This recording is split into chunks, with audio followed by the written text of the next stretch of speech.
ഒരു മുഖ്യമന്ത്രി എന്ന നിലയിൽ നിങ്ങളോട് ചോദിക്കാൻ എനിക്ക് ബുദ്ധിമുട്ടുണ്ട്. പക്ഷെ നിങ്ങൾ മതിയായ ഉത്തരം തന്നേ പറ്റൂ. നിങ്ങൾ പ്രോട്ടോകോൾ ലംഘിച്ച് കുപ്രസിദ്ധി ആർജിച്ച ഒരു ലാഡ്ജിൽ അന്തി ഉറങ്ങി. സഞ്ചരിക്കാൻ ചേർക്കാർ ഉള്ളപ്പോ നിങ്ങൾ റോഡിൽ കൂടി സ്കൂട്ടർ ഓടിച്ച് ബീച്ചിൽ ചെന്ന് തല്ലുണ്ടാക്കി. അതും ഒരു പത്രക്കാരനുമായിട്ട്. എന്താ നിങ്ങൾ സമനില തെറ്റിയോ? ഭരണകാര്യങ്ങളിൽ അല്പ യൗവനം കടം തരണമെന്ന് അന്ന് ഞാൻ പറഞ്ഞത് ഇതിനൊന്നുമല്ല. നിങ്ങളുടെ വകുപ്പിൽ അടിയന്തരമായി തീരുമാനിക്കേണ്ട എത്ര ഫയലുകളാണ് കെട്ടിക്കിടക്കുന്നതെന്ന് അറിയാമോ? അതൊക്കെ ഡിസ്പോസ് ചെയ്യാൻ ഞാൻ ഇനി മറ്റൊരു മന്ത്രിയെ കൂടി നിയമിക്കണോ? പറയൂ. നിങ്ങൾക്ക് കുടുംബപരമായി രസക്കേടുകളുണ്ടെന്ന് പലരും പറയുന്നു. പക്ഷെ അതൊന്നും ഭരണത്തെ ബാധിക്കാൻ പാടില്ല. 28ാം വയസ്സിൽ ഭാര്യ നഷ്ടപ്പെട്ടവരാണ് ഞാൻ. പക്ഷെ ഈ 72ാം വയസ്സിലും ഭരണത്തിന്റെ കാര്യത്തിൽ സ്വകാര്യ ദുഃഖങ്ങൾ മറക്കുവാൻ എനിക്ക് കഴിയുന്നു. നിങ്ങൾക്കൊന്നിന് കഴിയണം. നിങ്ങളൊരു മന്ത്രിയാണ്. ഒരു മന്ത്രിപദം അത്ര എളുപ്പത്തിൽ കിട്ടുന്ന ഒന്നല്ല. അത് വേണ്ട വിധത്തിൽ പ്രയോജനപ്പെടുത്താൻ നിങ്ങൾ സാധിക്കണം. അതായത് നിങ്ങൾ ഒരു മന്ത്രിയാണ് എന്നുള്ള അംഗീകാരം നേടണം എന്നർത്ഥം. നിന്റെ പ്രയാസം അമ്മയ്ക്കറിയാം. നിന്റെ അച്ഛൻ പണ്ട് പറയുമായിരുന്നു, നാട്ടുകാരെ മുഴുവൻ ആഹ്വാനം ചെയ്ത് മടങ്ങി വരുമ്പം, ഭാഗീരഥി, നിന്റെ ഐശ്വര്യമുള്ള മുഖം വാതുക്കലൊന്ന് കാണണമെന്ന്. അമ്മ വാവയൊന്ന് പോയി കണ്ട് സംസാരിച്ചാലോ? എന്നാലും നീ എന്റെ മുഖത്ത് നോക്കി ഇത് പറഞ്ഞല്ലോടാ. നിന്റെ അച്ഛന്റെ അമ്മ എന്നോട് ചെയ്തതുപോലൊന്നും ഞാൻ നിന്റെ ഭാര്യയോട് ചെയ്തിട്ടില്ല. എന്നിട്ട് നീ പറഞ്ഞല്ലോടാ ഞാൻ അവിടെ കാല് പിടിച്ച് കൊണ്ടുവരണമെന്ന്. അമ്മേ, ഞാൻ അതൊന്നും ഉദ്ദേശിച്ച് പറഞ്ഞതല്ല. നീ വെറും മന്ത്രിയാ.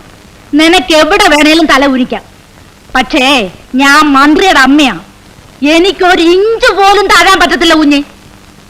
പിന്നെ ഒരു സംഗതി കൂടി അമ്മ പറഞ്ഞേക്കാം. ഭാര്യയുമായി പണങ്ങുന്നത് വലിയ കാര്യമല്ല. പക്ഷേ നീ നിന്റെ മോനെ കാണണം. കുഞ്ഞുങ്ങളുടെ മനസ്സിൽ കളങ്കമില്ല. അവിടെ നമ്മളായിട്ട് കളങ്കം ഉണ്ടാക്കരുത്.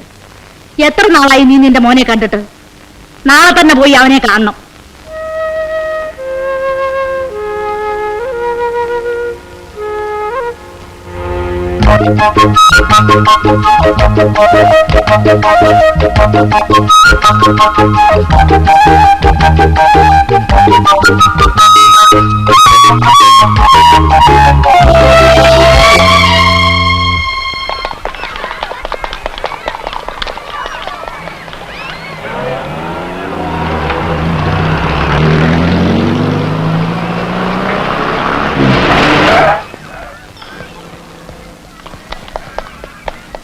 മനോജ്, തന്നെ കാണാൻ ഡാഡി വന്നിരിക്കുന്നു.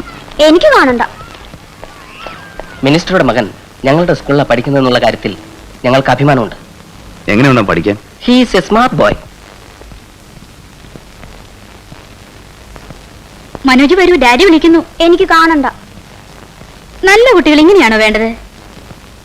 പപ്പ എന്താ മമ്മിയെ കാണാൻ വരാത്തെ?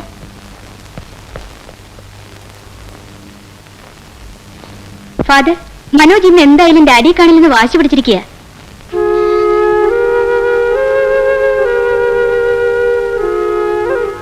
ഡോണ്ട് വെറി, ചില കുട്ടികൾ അങ്ങനെയാ. പേരൻസിനെ കാണാൻ മടി കാണിക്കും. അത് സ്നേഹം കൂടുതലുണ്ടാ. കൊച്ചവനെ കാണണ്ടെന്ന് പറഞ്ഞെങ്കിൽ അത് അവള് പറഞ്ഞു തിരിക്കരാ. തിരിക്കും. എന്റെ വൈഫ് അതെ, സമയം കിട്ടിയ അപ്പ തിരിക്കും. കള്ളമാർക്ക് തന്തമാരോട് പ്രതികാരം ചെയ്യാനുള്ള ഒരു ആയുധമാണല്ലോ കുഞ്ഞുങ്ങൾ. അതെ. പക്ഷേ അവൾ അത് ചെയ്തെങ്കിൽ തെറ്റാ.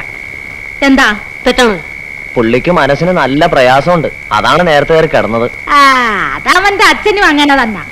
മനപ്രയാസം വന്ന അപ്പ കയറി കിടക്കും. പക്ഷേ ഞാൻ ഇന്നൊരു തീരുമാനമെടുത്തു. അവിടെ കുഞ്ഞിന് എന്റെ കുഞ്ഞിനെ കാണണ്ടായെങ്കിൽ ഇനി എന്റെ കുഞ്ഞിന് അവളെയും കാണണ്ട. പാക്കെടുക്കടു, വാ തുറന്നിരിക്കാതെ. മോനെന്താ പപ്പയെ കാണാഞ്ഞത്?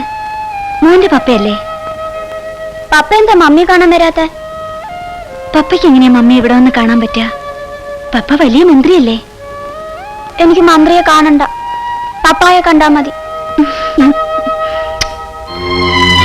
നിങ്ങളൊരു മന്ത്രിയാണ്.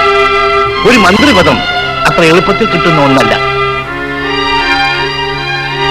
പൈസക്ക് പോക്കില്ലാത്ത താനാണോ എന്റെ പ്രതിപക്ഷം? പാർട്ടി സുഖത്തിന് മുതലെടുക്കാണ്, അതറിയുന്നില്ല. പപ്പ എന്താ കാറ് വാങ്ങാത്ത? കാശില്ലാഞ്ഞിട്ടാ? പപ്പ ഒരു കാറ് വാങ്ങണം, അതിലെനിക്ക് സ്കൂളിൽ പോകണം.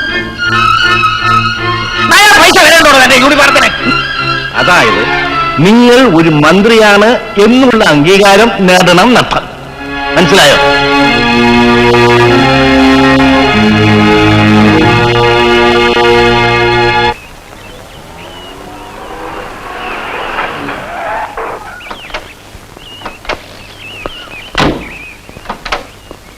നിങ്ങൾ രാവിലെ എവിടെ പോയി? അമ്മ പറഞ്ഞ അമ്പലത്തിൽ പോകുമ്പോൾ കൂടെ ചെല്ലണോ? അത് നിങ്ങളുടെ ഡ്യൂട്ടി പെട്ടതാണോ? ഇല്ല. സല്യൂട്ട് ചെയ്തോ? പോയിക്കോളൂ. ഡ്യൂട്ടിയിൽപ്പെട്ടതല്ല, പക്ഷെ നിന്റെ അമ്മയ്ക്ക് അമ്പലത്തിൽ പോകണമെങ്കിൽ അയാൾക്ക് കൂടെ വരാം. പണ്ടത്തെ മാതിരിയല്ല. നിന്റെ ഈ ഉയർച്ച കാരണം എനിക്ക് ചുറ്റും അസൂയക്കാരി ശത്രുക്കളുമാണ്. അമ്മേ, അമ്മ ഒന്ന് മനസ്സിലാക്കണം. ഇത് സ്റ്റേറ്റ് കാറാണ്. അമ്മയുടെ സുകുമാരൻ കാശ് കൊടുത്ത് വാങ്ങിച്ചതല്ല. മേലാരെങ്കിലുള്ള സ്വന്തം കാര്യങ്ങൾക്ക് ഒരു കാരണവശാലും സർക്കാർ വണ്ടിയോ സർക്കാർ ഉദ്യോഗസ്ഥന്മാരെയോ ഉപയോഗിക്കരുത്. എന്നാലും നീ എന്റെ മുഖത്ത് നോക്കി ഇത് പറഞ്ഞല്ലോ സുകുമാര. ഇങ്ങനെ പറയാൻ അമ്മയല്ലേ എന്നെ പഠിപ്പിച്ചത്? കുടുംബം വേറെ ഭരണം വേറെ എന്നല്ലേ അച്ഛൻ പറഞ്ഞിരിക്കുന്നത്.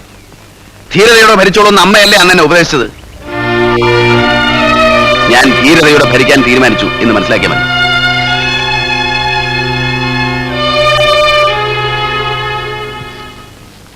ഇതൽപ്പം കടന്ന കൈയായിപ്പോയി. അമ്മയോട് നിങ്ങൾ ഇവിടുത്തെ കുക്കാണ്. ആ സ്ഥാനത്ത് നിന്നാ മതി. താനുള്ള സാറിന്റെ കാലം മുതൽ ഇന്ന് വരെയുള്ള ഒരു മന്ത്രിമാരും എന്റെ മുഖത്ത് നോക്കി കുക്കെന്ന് വിളിച്ചിട്ടില്ല. അതിന് കാരണം തന്റെ തറവാടിത്വവും പാരമ്പര്യമൊന്നുമല്ല. തനിക്ക് കുക്കിങ്ങിനെ പറ്റി ഒരു ചുക്കും അറിയില്ല. അതുകൊണ്ടാ ഇത് മൂത്തിരിക്കുക. ഞാൻ എന്റെ പാട്ടിന് പോയേക്കാം. ഇവിടെ കണ്ട അലവലാദികളെയൊക്കെ വിളിച്ചു കയറ്റി കുട്ടിച്ചോറാക്കട്ടെ. സർവന്റ് ആയിരിക്കല്ലേ? No, I am not servant. I am mother of minister. Idiot. ആഹാ, നിങ്ങൾ ഇതുവരെ പോയില്ലേ? കാര്യം പറഞ്ഞില്ലേ? മിനിസ്റ്റർക്ക് താല്പര്യമില്ല. മിനിസ്റ്റർ ഒരു തീരുമാനം എടുത്താ പിന്നെ മാറ്റാൻ ബുദ്ധിമുട്ടാ. ഫോൺ ഒന്നാമത് ഈ പെമ്പിള്ളേര് മാത്രം പഠിക്കുന്ന കോളേജിൽ ഉദ്ഘാടനം ചെയ്യാൻ വരാന്ന് വെച്ചാ അത് മിനിസ്റ്ററുടെ സ്റ്റാറ്റസിന് വളരെ മോശമാണ്. നിങ്ങൾ വല്ല സിനിമാതാരങ്ങളെ പോയി നോക്ക്. അവരാണെങ്കിൽ ഒരു ചാൻസ് നോക്കി നടക്കാം. അതവിടെ കിടന്നിരിക്കട്ടെ. ഞാൻ ആദ്യം ഇവരെ ഒന്ന് പറഞ്ഞേക്കട്ടെ. മിനിസ്റ്റർ ഉദ്ഘാടനത്തിന് പ്രശ്നമില്ല, നിങ്ങൾ പോണം. ഞങ്ങൾ ആനയെ കാണാൻ വന്നതാണ്. ആനപ്പിണ്ടത്തെ കണ്ട് മടങ്ങാൻ പറ്റുമോ? അത് ശരി, മിനിസ്റ്റർ ആന, ഞങ്ങൾ വെറും പിണ്ടങ്ങള്. എന്നാലേ ഇവിടെ കാര്യങ്ങളൊക്കെ തീരുമാനിക്കുന്നത് ഞങ്ങളാ. മിനിസ്റ്റർ ഇപ്പൊ എഴുന്നേക്കണം, കുളിക്കണം, ചിരിക്കണം, എന്ത് ഉദ്ഘാടനം ചെയ്യണം എന്നൊക്കെ തീരുമാനിക്കുന്നത് ഞങ്ങളാ.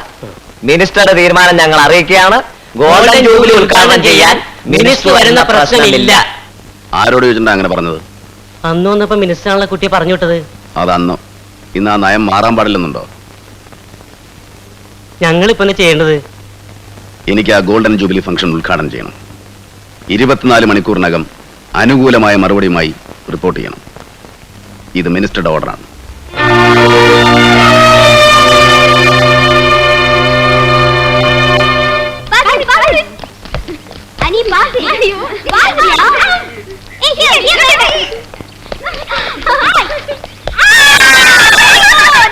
ഇനി ഇതും പറഞ്ഞ എന്നെ പുറകെ നടക്കണ്ട. ഞങ്ങളുടെ കോളേജ് ഫംഗ്ഷന് നിങ്ങളുടെ മന്ത്രി വേണ്ട. നിങ്ങൾക്ക് വേണ്ടായിരിക്കും, പക്ഷെ മന്ത്രിക്ക് വേണം. അതിനാ ഞങ്ങളെ പറഞ്ഞു വെച്ചിരിക്കുന്നത്.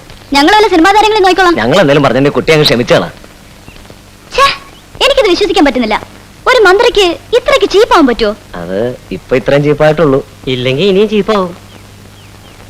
അപ്പൊ അത്രയ്ക്ക് ആഗ്രഹം ഉണ്ടായിരുന്നെങ്കിൽ അന്ന് ഞങ്ങൾ വന്നപ്പോ സയാമി സർട്ടുകൾ എന്തിനാ ഞങ്ങളെ ഭരിക്കാൻ വന്നത്? ചീപ്പായതുകൊണ്ട്. അപ്പൊ ഇപ്പൊ വന്നതോ? വെറും ചീപ്പായതുകൊണ്ട്. മന്ത്രിമാർക്കല്ലേ കുട്ടി ഇങ്ങനെ ചീപ്പാൻ പറ്റൂ? വിട്ട് കളാ. ആ നോക്കാം. പക്ഷെ ഞങ്ങൾക്ക് ചില വ്യവസ്ഥകളൊക്കെ ഉണ്ട്. എന്ത് വ്യവസ്ഥക്കും തയ്യാറാണേ. ഞങ്ങളുടെ മന്ത്രിക്ക് ഉദ്ഘാടനം ചെയ്യാനുള്ള അവസരം ഉണ്ടാക്കി കൊടുത്താൽ മാത്രം മതി. മന്ത്രി വന്നോട്ടെ, പക്ഷേ സ്വാഗതം പറയുന്നത് വത്സല ടീച്ചർ ആയിരിക്കും. സ്വാഗതമോ കൊലപാതകമോ എന്തുവണി ആയിരിക്കും? നിങ്ങൾ എന്തൊക്കെയായി പറയുന്നത്? ആരോട് ചോദിച്ചോണ്ടാ നിങ്ങൾ തീരുമാനം എടുത്തത്? വത്സല ടീച്ചർ തന്നെ സ്വാഗതം പറയണമെന്നുള്ളത് ഞങ്ങളുടെ തീരുമാനമല്ല, യൂണിയന്റെ തീരുമാനം. ഭാര്യ എങ്ങനെയാ ഭർത്താവിന് സ്വാഗതം പറയാ? ഭാര്യ ഭർത്താവിന് സ്വാഗതമല്ലേ പറയണ്ടേ മാഡം?